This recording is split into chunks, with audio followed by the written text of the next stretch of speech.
हाँ तो नमस्कार विद्यार्थियों, स्टडी विद सीप की ऑनलाइन क्लासेस में आपका स्वागत है। और अपन चलते हैं तीसरे अध्याय में आगे। और आगे चलते हुए अपन ने धातु और अधातु कंप्लीट कर लिए थे और उनके भौतिक और रासायनिक गुणधर्म कंप्लीट कर लिए थे। आज चलते हैं, एक नया ही टॉपिक है जो सक्रियता श्रेणी। हालांकि मैंने दूसरा पार्ट जब पढ़ाया था उस टाइम भी पढ़ाई थी, उस क्लास को भी आप विस्थापन अभिक्रिया के अंदर मैंने पढ़ाई थी, तो वहां से भी आप देख सकते हो। उस टाइम भी मैंने सक्रियता श्रेणी जो है विस्थापन अभिक्रिया के साथ में अच्छे से समझाई थी। और आज भी मैं इसको दोबारा एक बार आपको अच्छे से समझाता हूं कि वास्तव में सक्रियता श्रेणी होती क्या है। तो देखिए, इसका नाम ही है अपने क्या, सक्रियता श्रेणी। और आपको नाम से इसकी परिभाषा तो पता चल रहा होगा। सक्रियता का मतलब क्या होता है? एक्टिव, यानी कौन ज्यादा एक्टिव है, कौन ज्यादा सक्रिय है, उनकी श्रेणी बना रखी है। यानी कुछ ज्यादा है, फिर उससे कम, फिर उससे कम, ऐसे करके एक सीरीज बना ली अपन ने, तो वो क्या कहलाती है? श्रेणी। यानी इसकी परिभाषा लिखो तो मैं ऐसे लिख दूं कि तत्वों को उनकी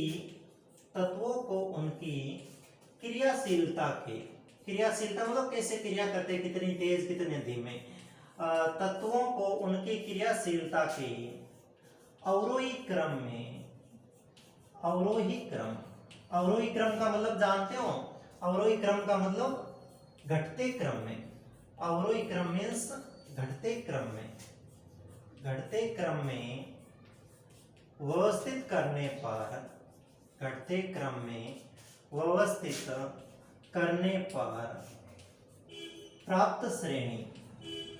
पर प्राप्त श्रेणी क्या कहलाती है? सक्रियता श्रेणी कहलाती है। प्राप्त श्रेणी सक्रियता श्रेणी कहलाती है। ये बात आप ध्यान रखना, सक्रियता श्रेणी किसे कहते हैं?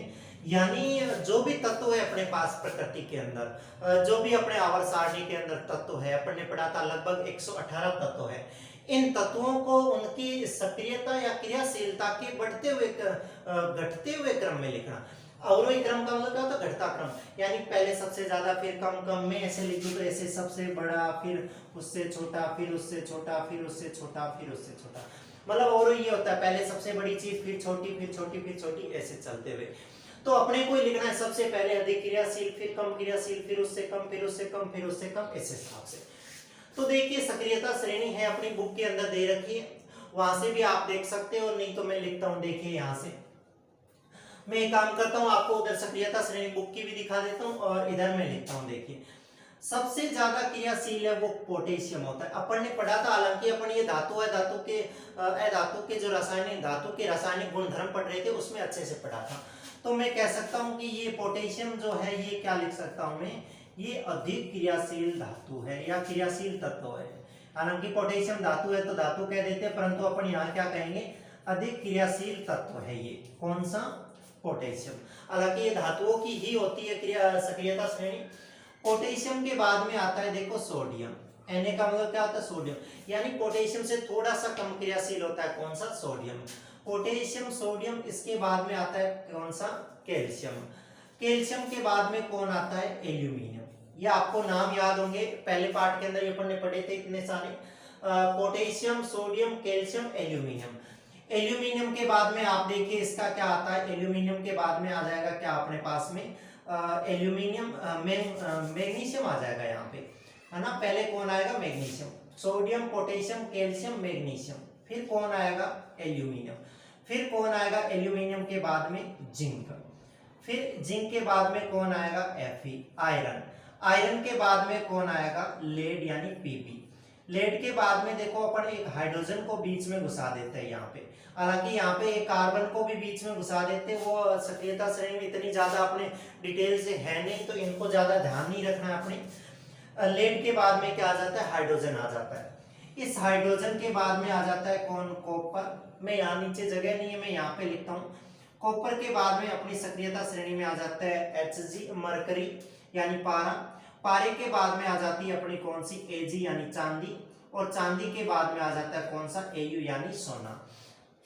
ये सक्रियता श्रेणी इतनी ही बुक में दे रखी है। हालांकि और होती है, यू के बाद में प्लेटिनम होती है, या कॉपर के बाद में कौन सी धातु होती है, कॉपर के बाद में भी और धातु होती है ना, वो धातुएं आ जाती है, परंतु इतनी नहीं दे रखी अपने बुक के अंदर। ये इतनी सक्रियता श्रेणी दे रखी, इतने ही तत्व दे रखे हैं जो लगभग सारे क्या है, धातु है, एक बीच में हाइड्रोजन को घुसा रखा है। अब देखिए ये सबसे ज्यादा क्रियाशील है, अधिक क्रियाशीलता है इसकी, तो ये जो होगा ये क्या होगा, सबसे कम क्रियाशील। तो इसकी क्रियाशीलता क्या लिख दूं, सबसे कम, तो ऐसे लिख दो सबसे कम क्रियाशील। तो आपको पूछ ले कि सबसे कम क्रियाशील कौन सा तत्व या कौन सी धातु है, तो आप क्या लिखोगे, सोना, Au। सबसे अधिक क्रियाशील कौन सा है तत्व, तो आप लिखोगे पोटेशियम। और ये क्रियाशीलता का ऐसे घटता क्रम है, कौन सा क्रम है, घटता क्रम है, क्रियाशीलता का घटता हुआ क्रम, क्रियाशीलता का घटता हुआ क्रम है ये। आपको ये याद ही रखने पड़ेंगे। कैसे आप याद रख लो, potassium, sodium, calcium, magnesium, aluminium, zinc, iron, lead, hydrogen, copper, mercury, Hg यानी पारा, Ag चांदी और Au क्या हो जाएगा, सोना। आपको पता है ये सारे तो अपन ने बहुत बार यूज ले रखे हैं जो तत्व हैं इनको। अब देखिए ये काम पे आती है भाई, सक्रियता श्रेणी, चलो याद कर लेंगे ये सक्रियता श्रेणी काम पे आएगी। पहली बात तो यहाँ से सवाल बनेंगे अपने एक एक नंबर के, सर्वाधिक क्रियाशील या सक्रिय कौन सा है, पोटेशियम, सबसे कम कौन सा है, Au।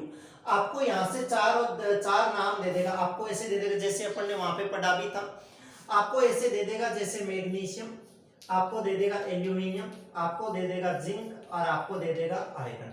आपको कहेगा इनको, इन तत्वों को क्रियाशीलता के बढ़ते हुए क्रम में लिखे या क्रियाशीलता के घटते हुए क्रम में लिखे।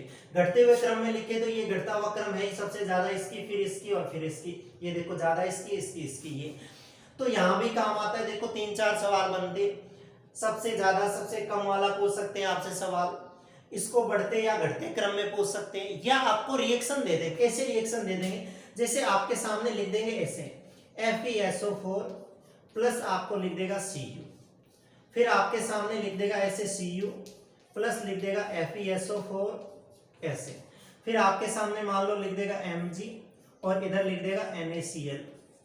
आपको पूछेगा बताइए ये रिएक्शन संभव है कि नहीं है, आपको क्या कहेगा, वो कहेगा कि आप बताइए ये जो रिएक्शन संभव, आपको 4 ऑप्शन लिख देंगे, इसके अंदर मैं एक और लिख देता हूं, देखो NaCl और प्लस क्या लिख देता हूं, Fe लिख देता हूं, और ये भी लिख दो एक बार। आपको पूछेगा निम्न में से कौन सत्य है, कौन है सत्य, सत्य असत्य वालों में 4 आ सकते हैं, पूछेगा निम्न में से कौन सा सत्य है, एक सत्य होगा तो कह देगा कि सत्य कौन सा है, और 3 गलत है, एक असत्य होगा तो फिर उसमें भी जाना। आपको पता करना है कौन सही है कौन गलत है। देखिए अपन ये जानते हैं कि विस्थापन अभिक्रिया जब पढ़ी थी अपन ने, कौन सी अभिक्रिया पढ़ी थी, विस्थापन अभिक्रिया। विस्थापन में पढ़ा था कि अधिक क्रियाशील तत्व होता है वो कम क्रियाशील तत्व को उसके विलयन से या उसके आयनों से विस्थापित कर देता है, अधिक क्रियाशील वाला कम को करेगा। तो देखिए यहाँ पे देखते हैं कॉपर और यहाँ पे आयरन है, दोनों में से अधिक क्रियाशील कौन है, ये अधिक क्रियाशील होगा तभी तो जाके इसको हटाएगा, है क्या ये अधिक क्रियाशील। देखिए कॉपर कहाँ रहा है, यहाँ आ रहा है, और वहां पे Fe है, Fe कहाँ पे, यहाँ आ रहा है। दोनों में से ज्यादा सक्रिय कौन है, Fe है, Fe ज्यादा क्रियाशील है, ज्यादा तकड़ा है, इससे तो हट ही नहीं पाएगा, तो ये जो अभिक्रिया ये संभव ही नहीं हो पाएगी। क्यों, क्योंकि कॉपर है वो इसको प्रतिस्थापित कर ही नहीं सकता। क्यों, क्योंकि इसकी क्रियाशीलता उससे कम है, या कह सकते हैं इसकी क्रियाशीलता इससे ज्यादा है। इसका चेक करें तो देखो कॉपर और आयरन है, कॉपर देखो, कॉपर कहाँ पे, यहाँ आ रहा है, ये सेम ही लिख दी क्या, मैंने उल्टी लिख दी, ठीक है रिएक्शन, और ये यहाँ पे क्या आ रहा है, Fe, सेम ही रिएक्शन लिख दी, मैंने उल्टी लिख दी। मैं यहाँ पे Cu लिख दूं, ये CuSO4 लिख दूं और इधर Fe लिख दूं। अब देखना Fe की सक्रियता ज्यादा है और कॉपर की कम है, तो ये Fe कॉपर को हटा लेगा, यहाँ बना लेगा FeSO4 और कॉपर क्या हो जाएगा, अलग हो जाएगा, बात खत्म। ये रिएक्शन संभव हो जाएगी। यहाँ से देखिए मैग्नीशियम है, इधर सोडियम है, बताइए देखो सोडियम कहाँ पे है, सोडियम यहाँ पे है और मैग्नीशियम यहाँ पे है। बताओ वो ये मैग्नीशियम इस सोडियम को हटा देगा क्या, कैसे हटा देगा भाई, ये तो ज्यादा क्रियाशील है, ये कम क्रियाशील है, ये रिएक्शन संभव ही नहीं हो पाएगी। इसको देखो ये सोडियम है और ये आयरन है, ये सोडियम रहा और ये आयरन रहा, बताओ ये आयरन और सोडियम को हटा देगा क्या, नहीं हटा पाएगा। क्यों, क्योंकि ये ज्यादा क्रियाशील है, इसको इससे हट ही नहीं पाएगा, ये रिएक्शन भी संभव नहीं है। तो आपको 4 ऑप्शन दे देगा, उसमें से पूछेगा निम्न में से कौन सी अभिक्रिया संभव है या निम्न में से कौन सी अभिक्रिया सत्य है। आपको ये एक ही मिलेगी, अगर कब, जब आपको सक्रियता श्रेणी याद होगी। तो इस सक्रियता श्रेणी को लेके बहुत से सवाल बनते हैं आपके। इस सक्रियता श्रेणी को कैसे आप याद कीजिएगा, अपनी खुद की ट्रिक बना लीजिए, जैसे भी आपको जैसे याद हो रहा है उस हिसाब से आप ट्रिक बना लीजिए, क्योंकि खुद की ट्रिक होती है वो याद रहती है, रटी रटाई ट्रिक जो होती है वो याद नहीं रहती। तो आप इनको बार बार लिख के और याद करने की कोशिश कीजिए। Potassium, sodium, calcium, magnesium, aluminium, zinc, iron, lead, hydrogen, copper, पारा, एजी और एयू, इनसे ज्यादा धातु या तत्व है अपने नहीं आएंगे इस सक्रियता श्रेणी के अंदर, इनको आप याद रखिएगा। तो आज की क्लास में तो अपन इतना ही पढ़ते हैं, सक्रियता श्रेणी को ही पढ़ते हैं।